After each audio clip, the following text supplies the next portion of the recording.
Man, the city is just like on fire with the Bears. It's just when they win, it's a different stuff. And it is fun. I'm going to the game Sunday. Hopefully there'll be a win, but and maybe they'll be number two seed. Maybe number 2 seed. And the playoff game, my first playoff game might be over. So I don't know. I want them to have number 2. I need home field, but I'm scared of PTSD with this Packers. What's going on with this Bears stadium?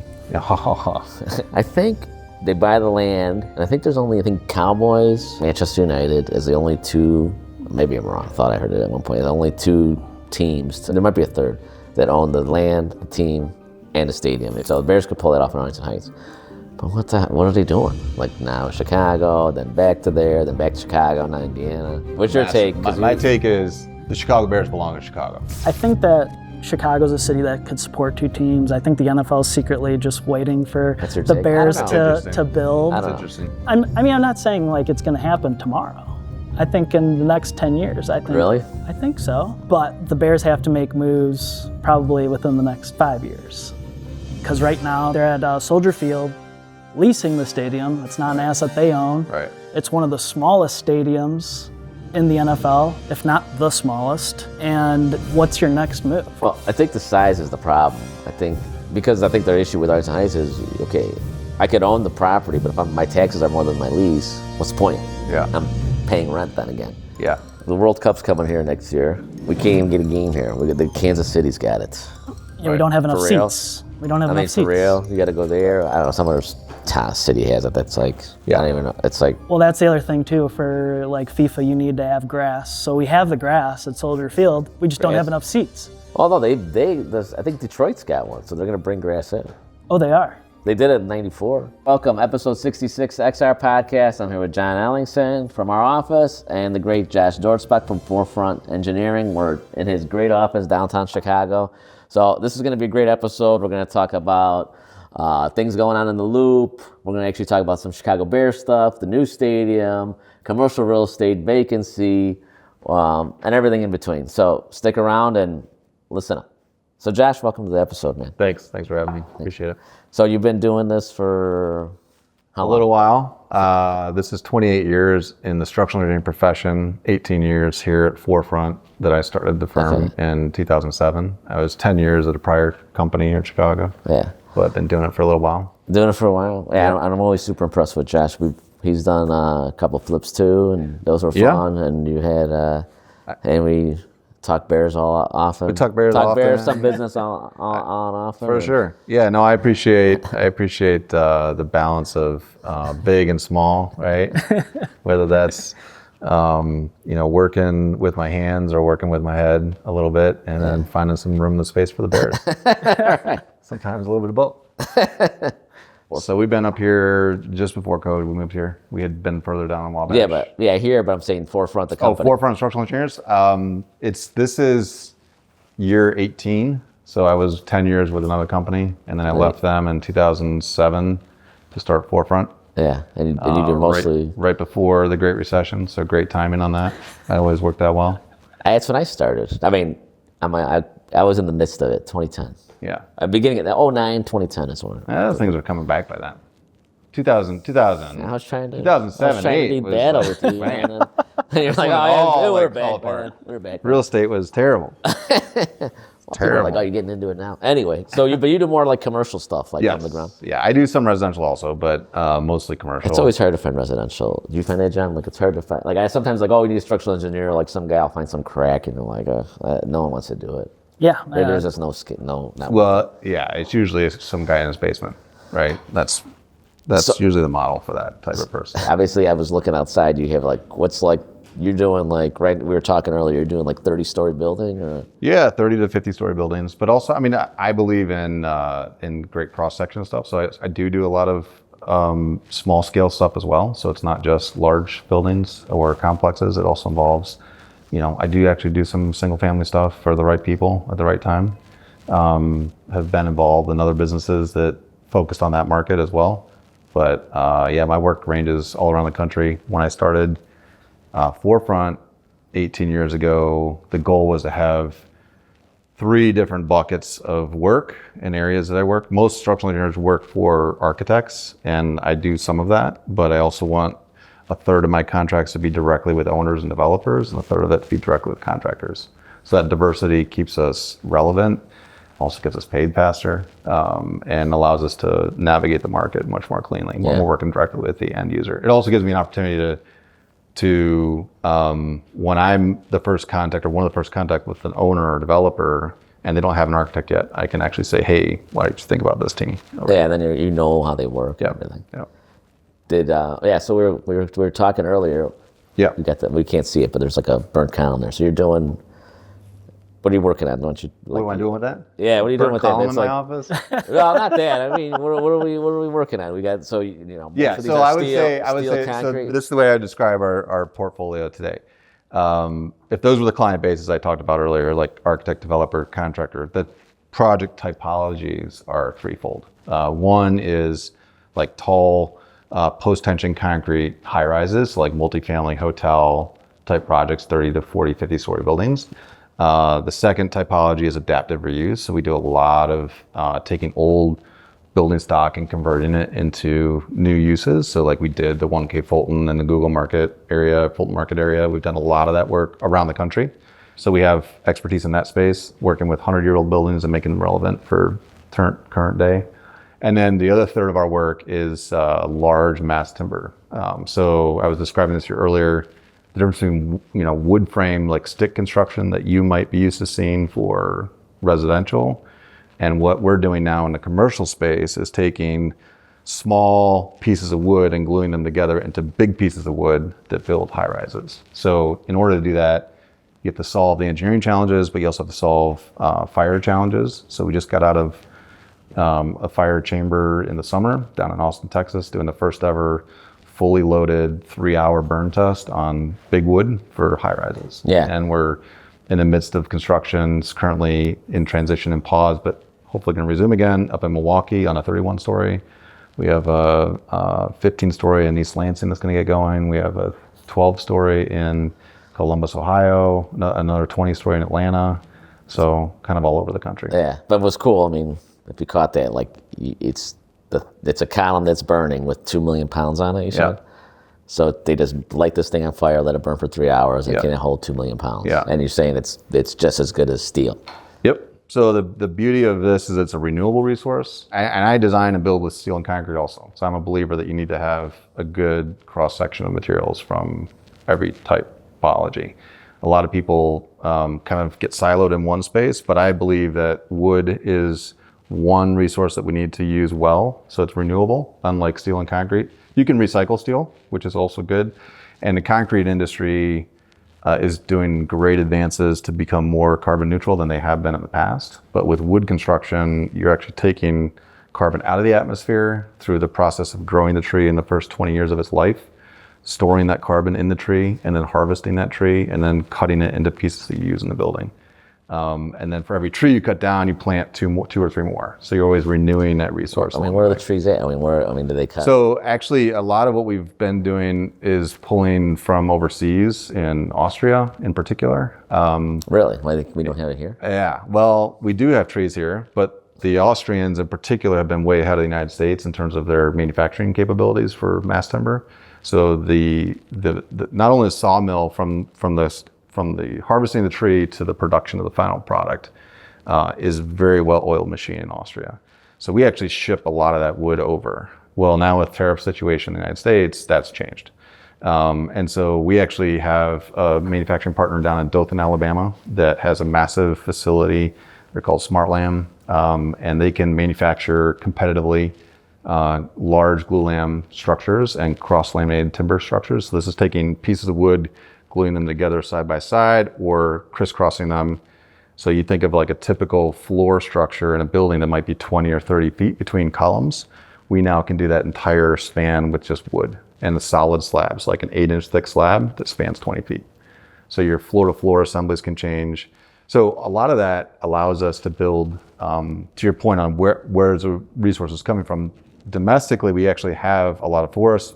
It's been predominantly in the Pacific Northwest, which is where a lot of this has started, but now it's expanding significantly in the Southeast. So you think about Georgia, Alabama, The Carolinas all have softwood, southern yellow pine. So we're actually starting to manufacture a lot of our wood products down in this. And they always have. Like if you think about Georgia Pacific and all those groups that make plywood and your 2x4s at Home Depot, those are usually coming out of the Southeast. So now we're just taking that same stock and putting it into bigger material. And back in the day, it would just be like a column would be one tree. Like right. So you go like in the West Loop of Chicago, in these old vintage like warehouse buildings, they're rough sawn lumber. So you have like maybe oak or like southern yellow pine, some, but more so like Doug fir, some oak, and those things.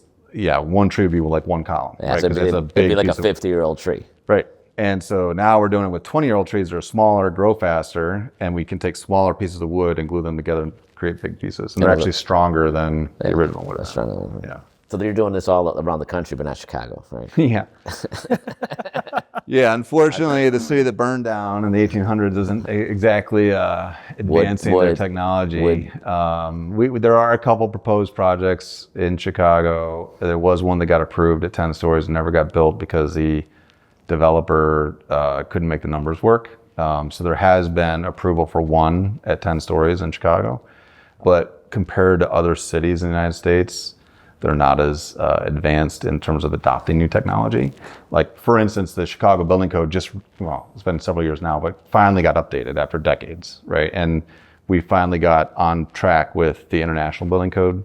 What was the difference? The difference was a lot of things. You think about loading criteria for buildings, updates on like renovation code requirements. You think about criteria for simple things that might seem simple, but actually have a lot of science behind them, whether it's wind loading, earthquake loading.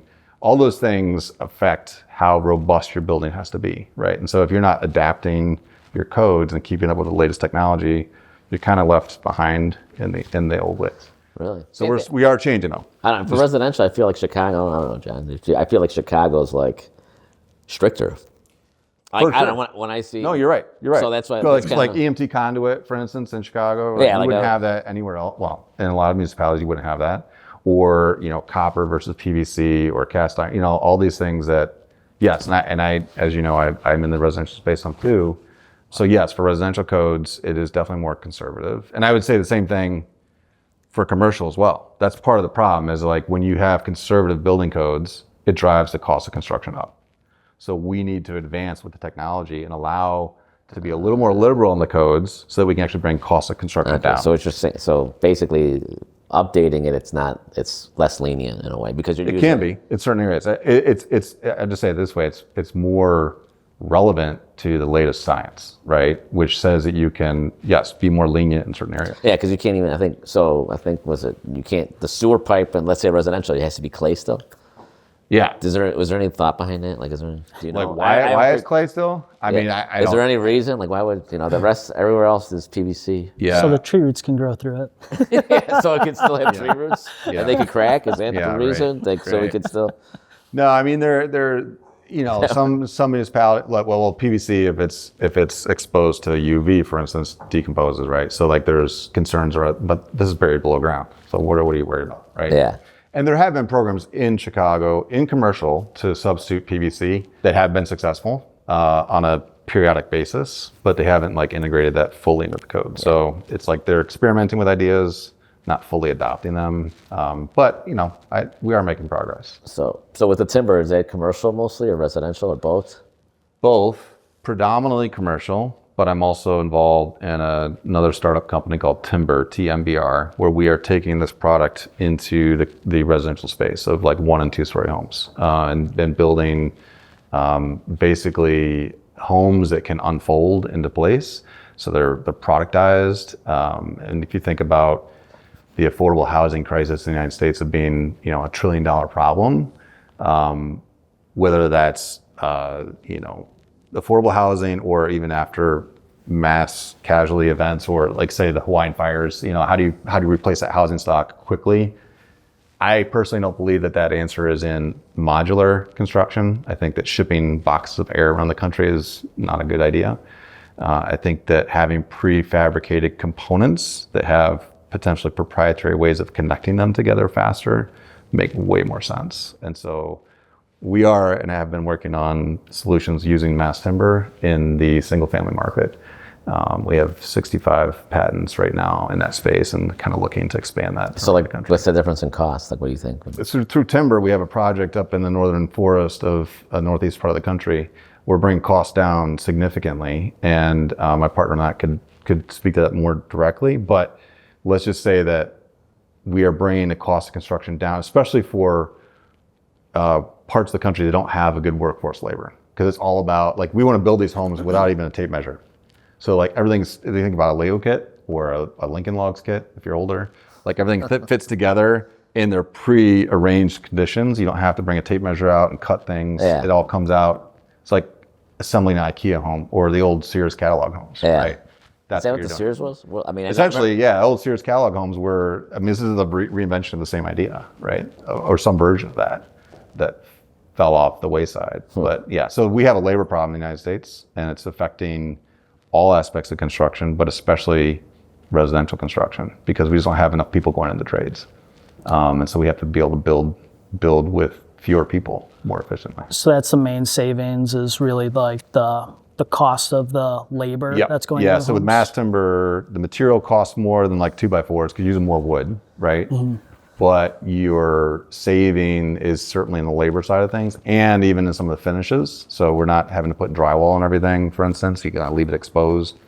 because it's like timber. And Yeah, it looks great. It has this biophilic nature to it that allows it to just be what it is. Like, let the building be the building. And when you say that you're building, like, almost compared to modular homes where you're prefabricating walls and then putting it together like a Lego, is that similar to like a home that like some of the big national builders are building, or more modular in nature, where, like, what would it kind of compare to?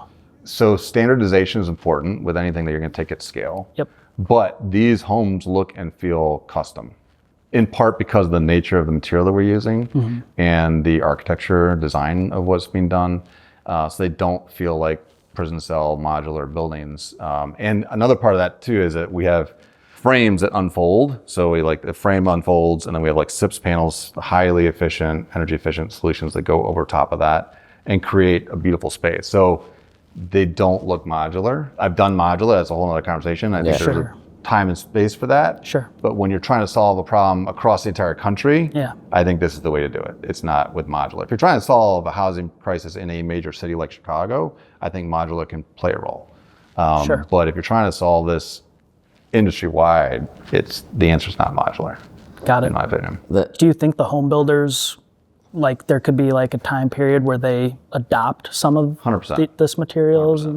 I think what you'll see in the next 5 years is type kits, is what we call them at Timber, where you could go to Home Depot and buy the connectors and buy raw stock. We've also solved this problem with not just glulam, but also with LVL, which is already a product that's in the wood industry that could be used as opposed to like microlam LVLs versus or even 2x. It's all about how you connect it together. So yeah, from, Forefront Structural Engineers does like tall mass timber. Timber does, which is my other company that I'm a partner in, does smaller scale residential stuff. Sure. So there's a place in the market for all of it, I guess is my point. That's different than where it's been in the last decades. When you were in modular, I mean, I know you were doing some of that too. You mentioned something to me that was cool. I thought was like, he's like, well, I could start building without a permit. Is that the same? Because you're not building. It's not like you're breaking ground and right. So you could start putting it together before while you're waiting for a permit. Yeah. So when I was doing modular construction, we had an arrangement this was in the city of Chicago. We had an arrangement with the city where they could come and inspect the modules in the warehouse as it was being built. And the inspectors loved that because they could just come in, cold day outside, warm day inside, inspect it. But we had pre-approved homes, basically, so that they knew what they were getting, and it was a QA/QC program to evaluate that. Similarly, with these other homes, we're working on what's called ESR. So the International Code Council develops these pre-approved reporting systems, so that if you have this ESR report, you can get pre-approved in different jurisdictions to get a building permit. So it's a similar idea where you get pre-approval. You still have to have an engineer of record or an architect of record to stamp the drawings, which we can also provide since we are a structural engineering company. But that allows a faster approval process as opposed to having to go through alternative code approval processes in different municipalities. So Chicago, what's your, like, I know we got, called the Windy City. Like, do you think, working in Chicago, I mean, you're here. Yeah. But building in Chicago, you build all over. Is it just more difficult or hard to get started? Look, I love Chicago, always will, always. Me too. Our headquarters is not here. Going nowhere. Right? We love it. Chicago. Yeah, we love it. I will say that for the first time in probably the last 5 or 6 years, there is a significant groundswell in new construction that's coming up. So you're going to start seeing tower cranes again in 2026, whereas we have not seen very many tower cranes for quite a while in Chicago. It's part of why I've been all around the country, because 5 years ago I decided to go to cities where there were more tower cranes, which is usually an indicator of economic vitality of that city, is how many tower cranes are swinging, because it's indicative of the amount of construction dollars that being put into the economy. So we will see more of that in 2026 in Chicago for sure, because we're working on that stuff. That's going to start breaking ground in the early spring all the way through the end of next year. And that's the first time that our little firm has seen significant groundswell in Chicago. Really? In 20 years? No, in the last 5 years. Last 5 years. We did a lot, but last 5 years has been super slow in Chicago. Really? To answer your question, yes, Chicago is going to rebound. I mean, I remember during COVID, people saying, nobody's ever going to live in the city. I'm like, that's garbage. Like, we have a Class A city. No, city's the best. It's amazing, right? And so we will see people continue to want to be in Chicago, despite the narratives that you see on the headlines. And I think that for a while, and even still, the financial markets have been, lending has been difficult in Chicago, for sure. And you're starting to see some of that change a little bit. Obviously, interest rates affect that. But I think what I'm seeing is developers that I work with who are the canaries in the mine are starting to pay attention to Chicago again. So these are the people I usually see coming out first, and they're coming out right now. So what do you think is why were they dormant? Construction cost, number one. Well, construction costs and financing. So I don't think that demand necessarily was lower. I think the construction cost was extremely high, and the cost of capital was high, right? Those two things were affecting construction. So you look at other parts of the country where it was cheaper to build per square foot, maybe your capital costs were still high, but you can't have both a high capital cost and high construction costs. It doesn't work for a private developer. Do you think the politics were leaning into it as well? Like some of those areas with more cranes that you said you're going to? Yeah. Do you think that there's more partnership in some of those cities that the city of Chicago is trying to rebuild in some way, shape, or form? I mean, we've had a couple mayors turnover. Sentiment right now isn't probably the best. Yeah. But at the same time, you have to have those connections to have those permits that go in place. Yeah. Some of these buildings, financing aside, you almost need some government incentives to build. You do. And I do think one of the common denominators in the other cities that have been building in or designing in is a true partnership with those cities where they create incentives, whether it be tax incentives or otherwise, or even just being friendly to business, right? And saying, hey, we'll help you on expediting the process of getting your approvals. Because if it's not an as of right site and you have to go through an approval process to get maybe a taller building or a more dense building, that can take, in some cities like Chicago, it could take 6 months or more. Well, if you go to a city, say like Cleveland, or a city like Atlanta, they're much faster at approving things like that. So it has resulted in a more expedited front-end cost. If you think about private developers, I was having this conversation with a client last week, actually. Developers spend a lot of money in the front end that's at high risk, right? Because they may not even know if they have a project yet. So they could buy a piece of land, pay soft costs could be millions of dollars for designers to go through the permitting process. Oh, yeah. And then maybe not even have a project at the end of that. And then what do? Like, you try to sell the asset that you just put money into?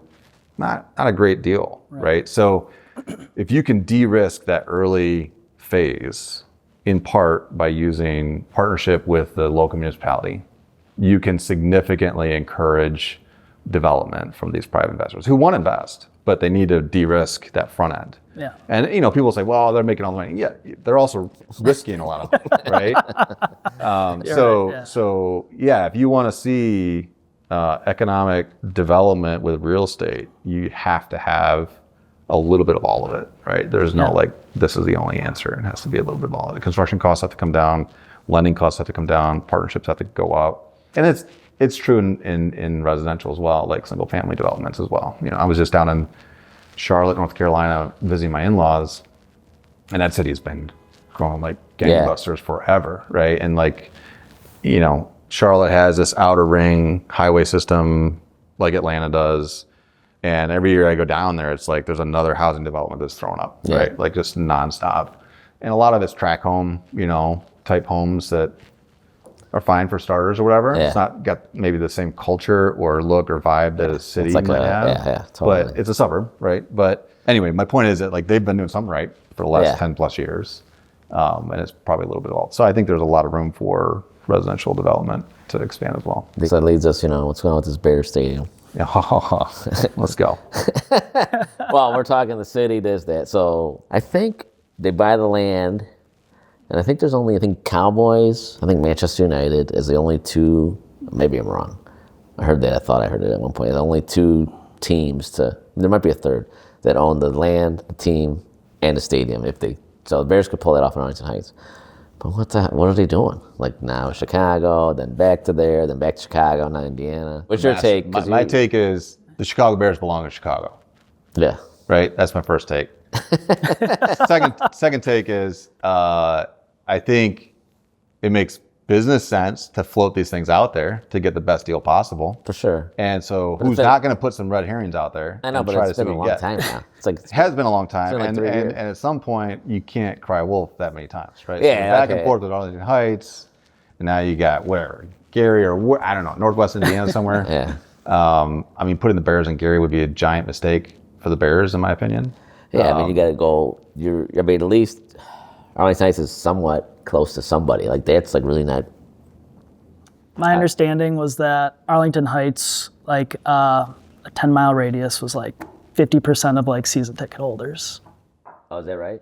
I thought I read like a stat somewhere out there. I believe it. Is it the right move for the Bears? Again, it's a family asset, right? Like you have to think about where they're at and how many generations down there are and how that wealth has to spread out. And it's the next best move probably for their family, right? And the McCaskies and to create more wealth for their family and generationally speaking. Because right now they're at Soldier Field leasing the stadium. It's not an asset they own. Right. It's one of the smallest stadiums in the NFL, if not the smallest.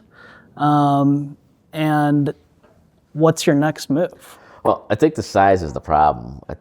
Because their issue with Arlington Heights is, okay, I could own the property, but if my taxes are more than my lease, what's the point? Yeah. I'm paying rent then again. Yeah. But what does that mean for like Chicago? Like, what does that bring into the city versus what would leave it?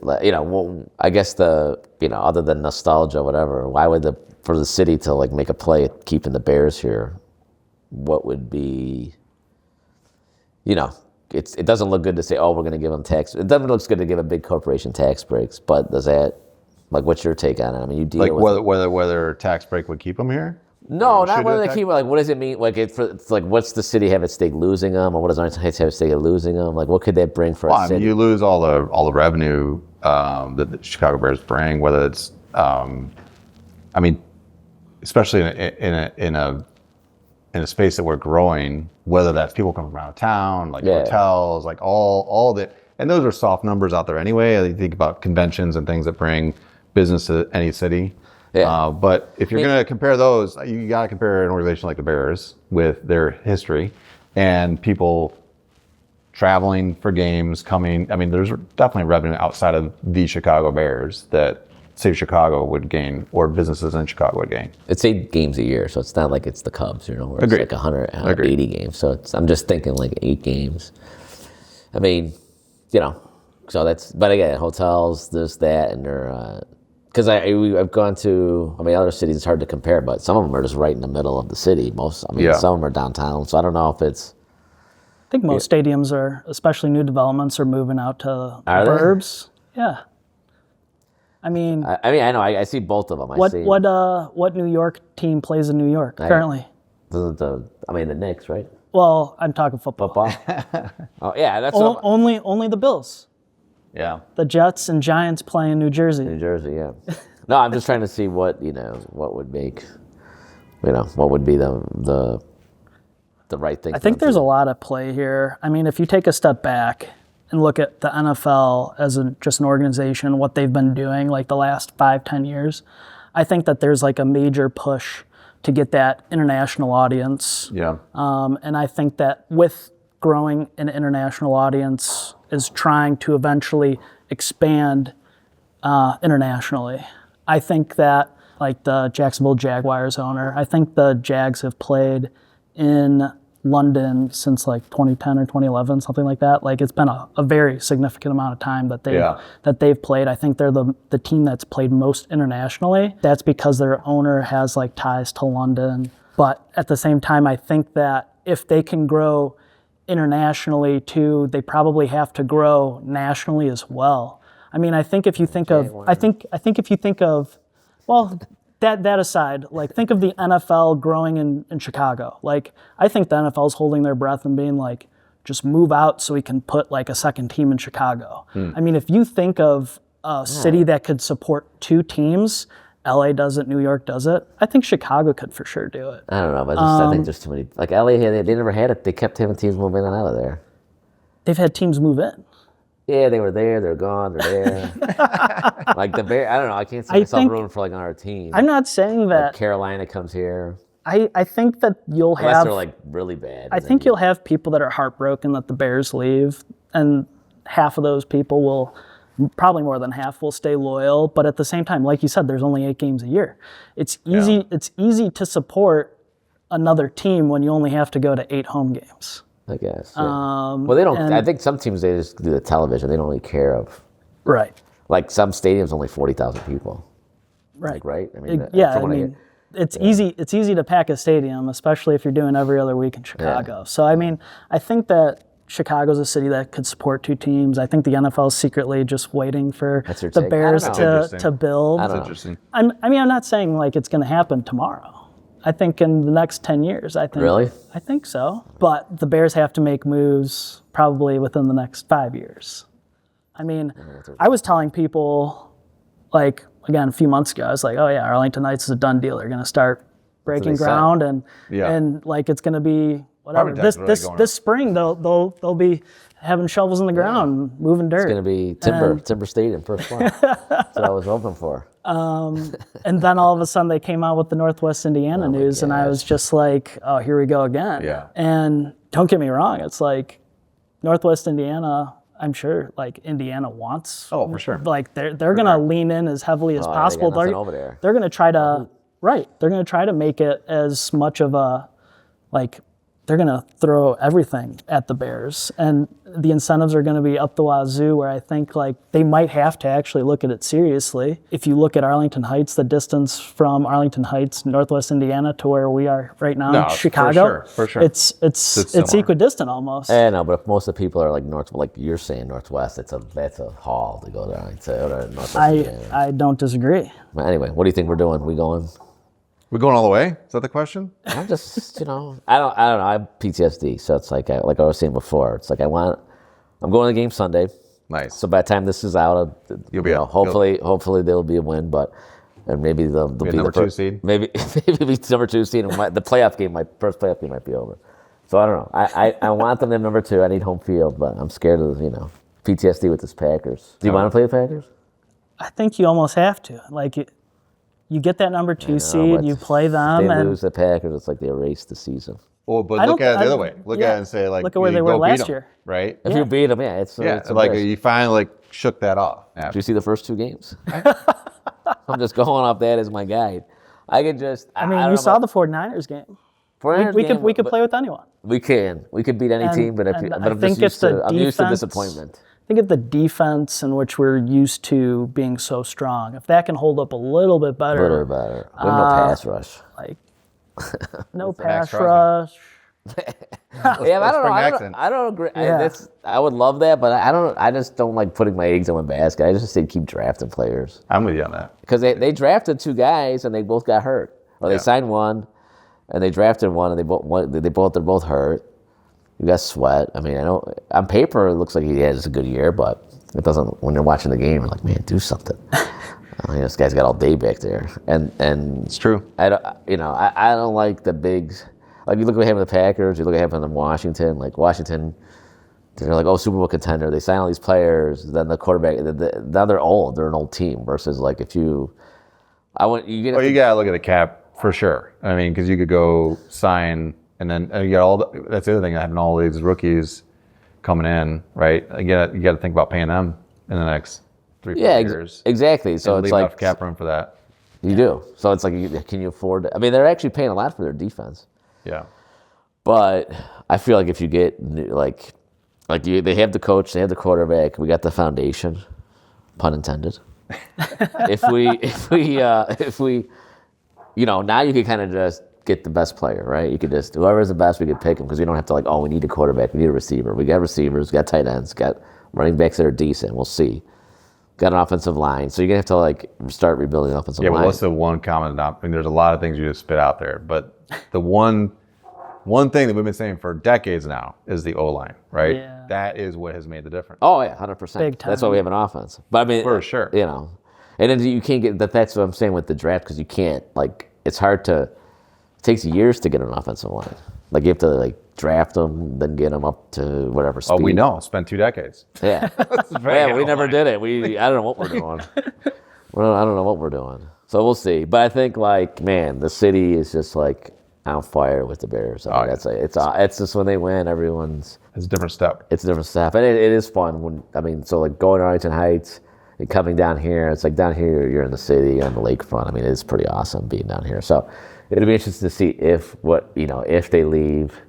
Who knows now? But if they leave, what that does for the city, what do you think? We were talking about it a little bit. Yeah, I mean, I think you hit on it earlier with retail. There'll be multifamily, probably even some office. I think it will be a live work play if they do that major development. I think it's going to draw a lot of people. Hopefully, I mean, just by being the Bears alone, being in a stadium, it's not just going to be the Bears. You're going to be able to have concerts, indoor stadiums that are not just football. You're going to be able to host Big Ten basketball tournaments. That'll be awesome to have that in the Chicagoland area. I mean, you could even have NCAA tournaments too. With that indoor stadium, there's a lot of facets that you can have. And just the concerts alone too will be, I think. Maybe concerts now, but look at the World Cup's coming here next year. We can't even get a game here. The Kansas City's got it. Yeah, we don't have enough For real? seats. We don't have enough seats. For real, you got to go there. I don't know. Some other city has it. That's I don't even know. It's Well, that's the other thing too. For FIFA, you need to have grass. So we have the grass at Soldier Field. We just don't have enough seats. Although I think Detroit's got one, so they're going to bring grass in. Oh, they are. They did it in '94. Really? Yeah. Wow. They put grass in they put grass. I think they did it back then. I remember them I seen it on the news. They're forklifting grass Over top of the turf? I put think they something down on do it. turf I think and they're then put going the to do grass it. on? I think they have one. I think Detroit's got a game. Interesting. So yeah, yeah, they can't. They'll figure out a way to do it. But yeah, I think it'll be a destination. I think that's what everyone craves. Kind of like what you were hinting at. I think in the post-COVID world, people just like to be going to destination retail or experiential retail, where it's more you're going to be with people, right? When you go to Soldier Field, you're around a bunch of screaming, crazy Bears fans. That's part of just just being in that atmosphere, it's insane. It's the same thing if you go to Wrigley, Comiskey, I don't know. It's probably not the same with not as whatever. Rate Field. You could tell I'm not a Sox fan, but maybe not there as much with the limited amount of fans. But we went there for the Savannah Bananas, and it's fun. that was packed and is crazy. I think again with having destination retail, you could do a lot with it. Yeah. Again, you look at how Wrigley has transformed. Not Wrigley Field itself, but the area with new ownership. There's a lot that's going on out there. You just look at we just had it, the Chris Kindle Mart. That's awesome. They've been doing a lot of with Northwestern rebuilding their stadium. They've been having a lot of football games at Wrigley for NCAA and Big Ten. Before that, they had a winter wonderland as well with the Chris Kindle Mart, which was super cool. Again, that experiential retail is something that I think that we just crave as humans, and I think that's something that the Bears organization will be able to deliver if they do build that stadium. You even think about the NFL draft being held in Chicago, right? And something like that would happen again with the Bears stadium here, how much more impactful. Now we're not just using the Grant Park area, but you could expand that to other spaces in the city. You're pulling people around. So I think that kind of thing too will be significant. Yeah, and I got the Fire building a new stadium here too. Yep. Well, there's a difference, right? Minnesota's putting all his own money in that deal. Yeah. Right? Yeah, correct. That's a significant difference. He's actually putting his own money and not asking for anything. So if you're Chicago and you're looking at it okay, Caskey family, what are you doing? That's what put his money. I'm sure there's a long time riff of when you're doing business with the city, and they've probably been dealing with it for 60 years. They're probably just like anything else. But he probably, he's got Reinsdorf south of him. He's got the Bears screwing around, and you're probably thinking I better wrap this thing up before this space gets gobbled. So I mean, how much would the city? My point is what? How much could the city offer the Bears to get them to make it worth it? Yeah, I don't know. Because is it worth it for the city to do that? Well, look, our city and our state are so mismanaged financially to begin with, right? This is the part of the problem. It's a disaster. Companies are leaving left and right. So you have to be pretty picky about. As much as we love Chicago, it's got its own it does, which is part of why we're even talking about this. Do you? So back to the market and it's been hurting for a long time. Even resident all around the neighborhoods around the Chicago are super hot except the Loop. And I think now it's actually starting to turn, but it still has a long way to go. What's, they're leaving Chicago. What do you see? Do you see that flipping back? The Loop area?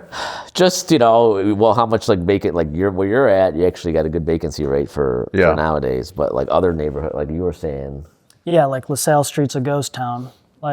Pre-COVID, that's obviously where all the banks have been.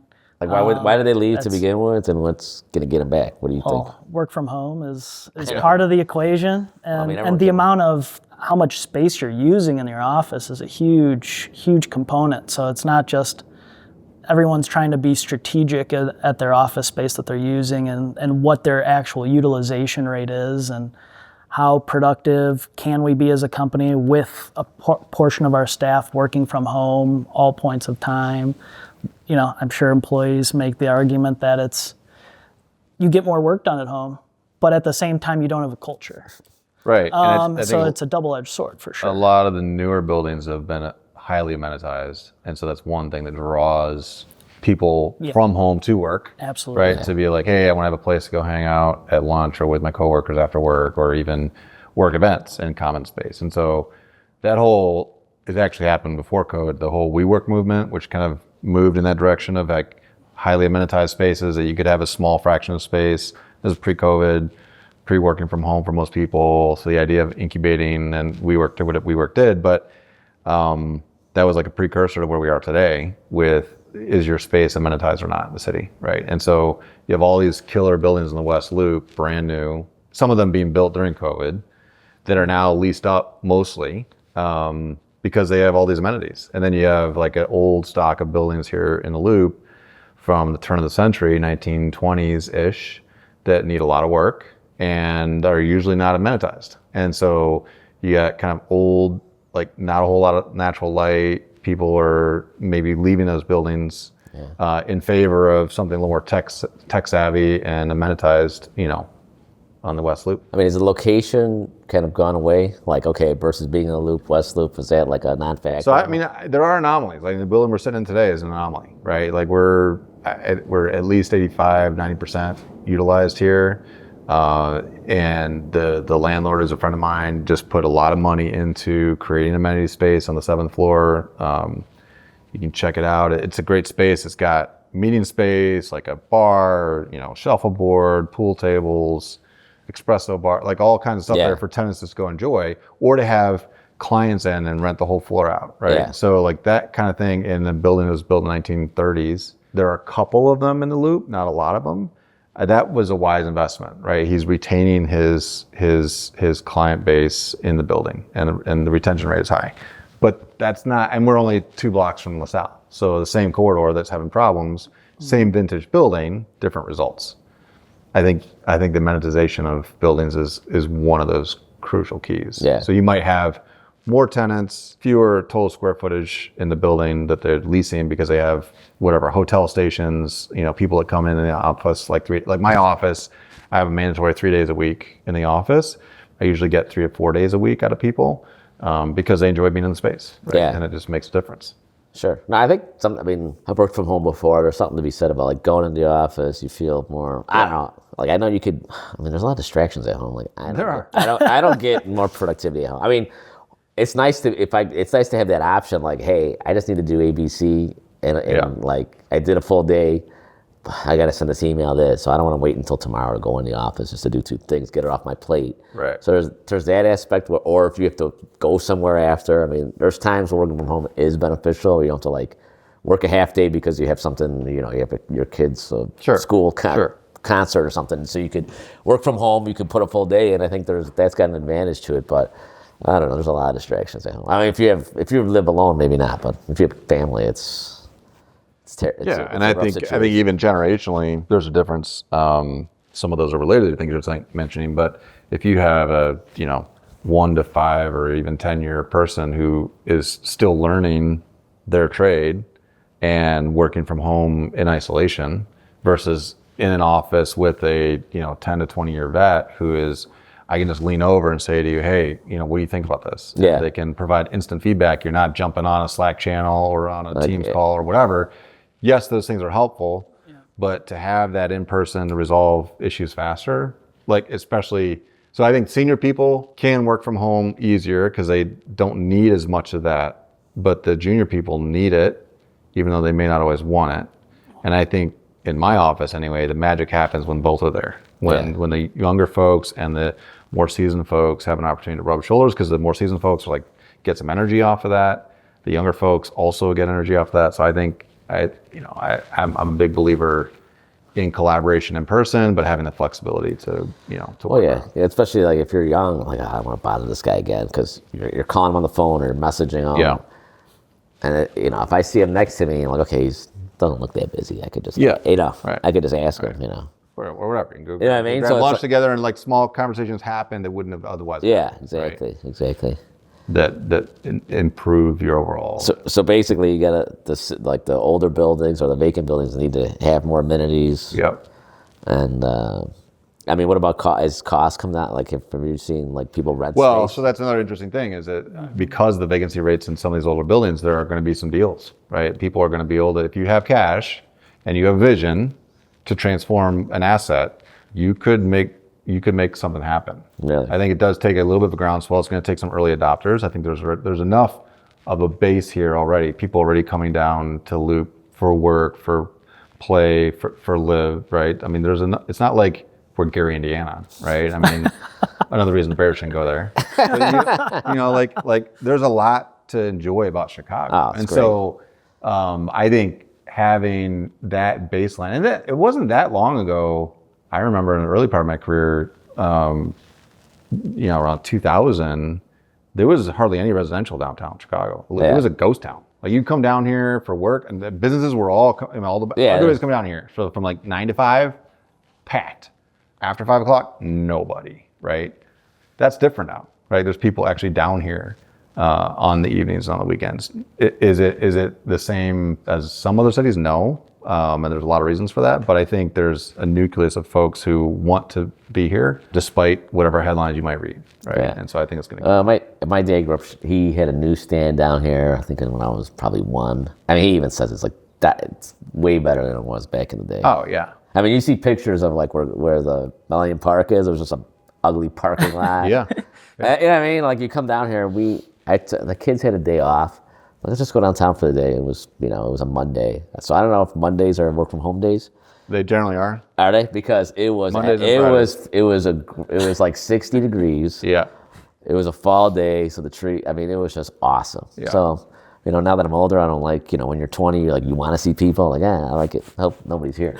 So it was fantastic. I mean, we walked all over, just walked around, and it was just awesome. Yeah. Walked around, had lunch, then we just drove home, and sometimes I go to other cities. I'm like, hey, why don't I even come here? We got better food in Chicago. There's more stuff to do. No traffic. Like today was light traffic because of the holiday. It's down here in 20 Fridays minutes. in general are light anyway, though. What's it? Mondays and Fridays. Another are work light. from home day. Another work from home day. Yeah, when I told you there's 3 mandatory days, guess which ones Wednesday? everybody picks? Tuesday, Wednesday, Thursday. Yeah. Tuesday was. Oh yeah. Yeah. I mean, I have Tuesday, Yeah. Wednesday are the mandatory days, and then you can pick your other day. Oh, you can but pick your everybody day? generally picks Tuesday, Wednesday, Thursday. Man. Because, you have Monday and Friday at home. You get Monday, Friday. I mean, But to be honest with you, I like coming here. I have one person in the office today, a high school intern, and I get a ton of stuff done on Fridays. Well, no one's bothering you. Yeah. Mondays are more in the afternoon, get busy. Fridays are more, you're just trying to get stuff done. We work the weekends though. Yeah, because so it's people are different. going to do stuff Saturdays. So Monday and Fridays, or Fridays and Mondays are usually like, they probably would have called you yesterday. But Mondays, if you have listings, it's a little bit heavier because you're dealing with all the A little bit. the little drama every time. But It's a follow-up day. it's no, but it's exciting. I really hope to see like the Loop area come back. I think it's coming back. I think from like inventory standpoint, there's still a lot there. And Talking about single family or multifamily? Single family. Okay. From what you see, like you can get if you I bought this house or this condo 8 years ago, 10 years, it's probably still worth the same. It's probably selling for the same amount of money. Yeah. You go to Lincoln Park, it's ridiculously more. You go to West Loop, ridiculously more. You go to even, Humboldt Park, it's a lot more. So it's like all the outskirts are there, and we still live in one of the most affordable cities, despite what people say. Yeah. You know what I mean? Like compared to 100%. Like if you go to any other, like a New York, that's just. I had a couple from New York. They never did anything, but they were just like, we want to live in a city, and we just can't afford it anywhere. Yeah. Like you can't. Where we live, they're from New York. Like we can't afford it. Like 800,000 gets you nothing. Right. Right. So we do have world-class city that's still somewhat affordable. I mean, not everyone could do it, but when you compare it to other major cities, I think we're still affordable. Absolutely. And we got best 100%. football team. See, I don't have the Bulls kind. 90s Bulls. I knew we were winning. This is like I almost give the opposite. Like I've been disappointed for years. Gosh. Like every game, man. Every game, your I'm test texting him. The Bears are winning like 21-3 in Cleveland. I'm like flipping. I'm like, they're gonna blow this game. I'm like, settle down. Yeah, he had We're ahead by 3 scores. I'm like, did you see Cincinnati? Did you see what happened? Where I was like 2 minutes left and they like blew it. I'm like, they came out and won with it. So new construction, we have, a lot of people that are coming out saying, wow, these like subdivisions are coming up really quickly. Yeah. You were talking about, your manufactured prefab wood that's obviously glued together, stands the test of time, 2 million pounds, 3 hours of fire. Obviously, that's not going to happen for new construction, but when you're looking at new construction and comparing it to something that's been around for a while, whether that be, a brick build and or like, the materials that they used back in the day was actually, thicker wood, older trees. How do you think those two compare? It's a good question. So I think there's 2 things. One is speed of construction, and oftentimes we associate speed, like we say 3 things, like speed, cost, and quality, pick 2, right? That's like a common thing that's said all the time. I actually don't believe with the right systems you have to pick 2. I think you can have all 3. So just because you build fast doesn't mean that you build poorly. But this is where it has to happen, is in how you're building, right? So I think if you look at traditional methods of construction, doesn't matter the material, steel, concrete, timber, masonry, every material can find a way to build faster and more efficiently. Whether that's reduction of material, so you mentioned like old 2x4s being actually 2x4. Today they're 1.5 by 3.5. Why? Because of the manufacturing process that led to that. Well, that allowed us to manufacture more efficiently and get more product out there. So yeah, you lost a 1/2 inch on the width of the stud and a 1/2 inch on the length of the stud or the dimension of the stud, but you didn't lose quality. So it's I think a misnomer to say, oh, your old home in 1920 is actually 2x4 studs. Yeah, great. How much did your old home cost to build? And is it actually that much better? Maybe the craftsmanship was better then than your, suburban home that was thrown up by XYZ builder, or maybe not. I mean, again, it comes out, how do you know is what it comes down to. So what I think is if you can build a predictable process with predictable materials, there's nothing to say you can't build just as fast or faster, more cost effective, and even better quality. So take like a mass timber homes that I was talking about earlier, timber, those are highly machined product that are erected very, very quickly and look beautiful and will stand the test of time. Now that is mass timber. So it's not just a 2x4. So it's actually glued materials together at a farther spacing. So it allows us to have something that's more durable in wind, fire, earthquakes, looks better, and goes up faster. So I think in that case, you have a win-win-win. Now, if you are, say, a large suburban home builder panelizing wood frame sticks and throwing it up as quickly as you can, and maybe not always paying attention to every little detail, yeah, maybe you're getting something of less quality. But could that be done with high quality too? Yes, it could. So I don't think that just because you build quick means that it is not good quality. I would say also in the new construction space, and I work with steel, concrete, masonry, timber, all of it. And so I see every industry, each one of those industries finding ways to improve what they're doing, right? So I look at the steel industry, whether it's recycled content, whether it's ways to create, like this table here with the steel fabricator that I worked with to do it, in a way that might modularize things, it might create special nodes or connections that allow things to go together faster. There's lots of ways you can improve. Or the concrete industry, same thing. Where I do think the common denominator is in all those is labor. And labor shortage in the trades is a massive problem. Not just on the structural frame of the building, but all aspects from mechanical, electrical, plumbing, fire protection, trim guys, finish guys, millwork, all of it, right? We just don't have as many people going into the trades as we used to. And so that decline in workforce skilled labor is a problem. And so we look into the future, the more that we can standardize a process to allow more to be built with less, the better off we'll be, especially if we can maintain quality. So for instance, we build a 30-story high-rise out of concrete in Chicago, and we do concrete in Chicago faster than any city in the country. We build 12,000 square foot of floor in 2.5 days, right? That's floor to floor, a whole new floor every 2.5 days. Wow. So we build a temporary formwork, we put all the rebar and post-tension in there, we put all the mechanicals in there, we pour the concrete, we finish it, we put the forms on, and we go to the next floor in 2.5 days. You go to Cleveland, it's 7 days. You go to Raleigh, North Carolina, it's 14 days. Wow. Right? So we build faster in Chicago in that material than anywhere in the country. Wow. That's 50 plus people on that deck building that tower. You take a mass timber tower, we can build the same 12,000 square feet with 5 people. Why? Because it's a kit of parts that's coming out, pre-assembled. You take your phone, you scan the QR code on the piece, you see a little video that shows you where it goes, how it connects together, and you connect it, right? So in Chicago, maybe it's not as cost effective because we can build concrete just as fast, right? But you go to Raleigh, North Carolina, it's way faster. So this is also a major factor in labor shortages and willingness. And it just depends on where you're working. Like I was in New Orleans working on some projects, and work culture and labor culture in New Orleans is a little different than Chicago, right? Also not unionized. So then you get that whole thing that affects things, right? Wherever you stand on signatory issues. I just think the labor equation is what we need to be solving for. It's not even the material question. So in other words, you might actually use a little more material, but build faster if you have the right labor equation to solve that. Which is part of why our thesis on mass timber single family homes, which nobody would have thought of doing, I think holds water, because even though you might use a little more material, you're prefabricating it in a way that allows you to build the entire home without a tape measure, right? Theoretically. Yeah. Versus like cutting. I mean, you think about 2x4 studs that go to Home Depot.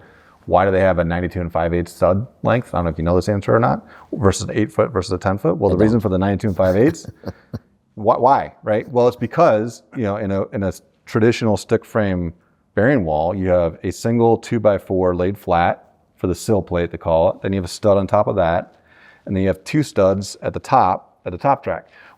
That's 3 inches added to the 92 5/8, which gets you basically an 8 foot wall. So your 8 foot drywall, you want your stud length. So now instead of having to cut every single stud down to the right length, it comes off from the manufacturer, from the mill, pre-cut to that length. Yeah. It's the same thing, except now with much broader application. Bigger parts, basically. Yeah. With that, that's the end of this last episode of XR Podcast. Thanks, Josh, for coming on. Thanks for having me. John, always a pleasure. Yes, and we'll see you in the next one.